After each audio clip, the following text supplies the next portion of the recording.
अस्सलामुअलैकुम सामीन। 28 जुमादल उखरा और 20 दिसंबर है। आज की ख़बरों की शुरुआत मदरसा महमूदिया सरवट के मुदर्रिस कारी दानिश नबील साहब की नमाज जुमे की तिलावत कलाम पाक से की जा रही है। दरअसल कारी मौसूफ को कल सुफ़ा इंटरनेशनल अकेडमी मुजफ्फरनगर के एक प्रोग्राम में मदऊ किया गया था। उसी मौके पर कारी मौसूफ ने नमाज जुमा वहाँ अदा कराई थी। ये तिलावत उसी मौके की है। हुआ ये कि गुज़िश्ता रोज़ मौलाना मोहम्मद अकरम नदवी साहब ने माहिरीन की इस मीटिंग में एक ऐसा निज़ाम और निसाब मुतारफ़ कराया है जिसमें तालिब इल्म 4 साल में कुरान करीब हिफ्ज़ भी कर लेगा और इसी दौरान इसी मुद्दत में 8वीं क्लास पास भी कर लेगा। मौलाना अकरम नदवी का ये इदारा यूपी बोर्ड से मान्यता प्राप्त है, मंजूर शुदा है। अल्हम्दुलिल्लाहि रब्बिल आलमीन अर्रहमानिर रहीम मालिकि यौमिद्दीन इय्याका नअबुदु व इय्याका नस्तईन इहदिनस सिरातल मुस्तकीम सिरातल लज़ीना अनअमता अलैहिम गैरिल मग़दूबि अलैहिम वलद्दाल्लीन।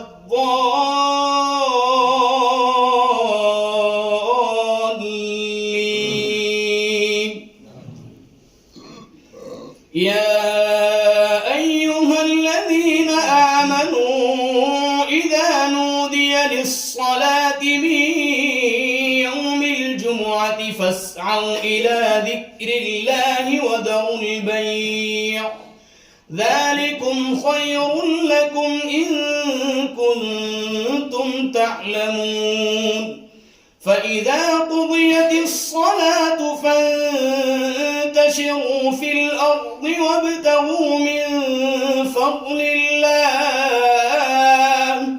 واذكروا الله كثيرا لعلكم تفلحون وإذا رأوا تجارة أو لهوا انفضوا إليها وتركوك قائما قل ما عند الله خير من اللهو ومن التجارة والله خير الرازقين.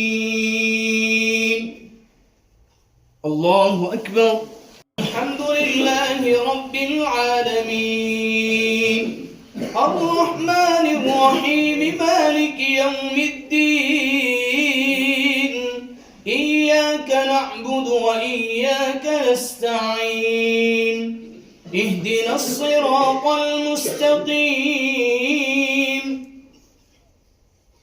صراط الذين أنعمت عليهم غير المغضوب عليهم ولا الضالين.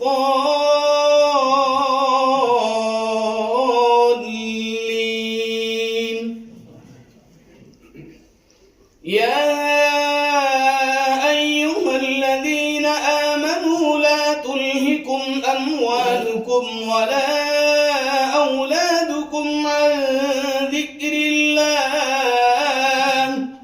ومن يفعل ذلك فأولئك هم الخاسرون. وأنفقوا مما رزقناكم من قبل أن يأتي أحدكم الموت فيقول رب لولا أخرتني إلى أجل قريب فأصدق وأكن من الصالحين ولن يؤخر الله نفسا إذا جاء أجلها والله خبير بما تعملون. الله أكبر.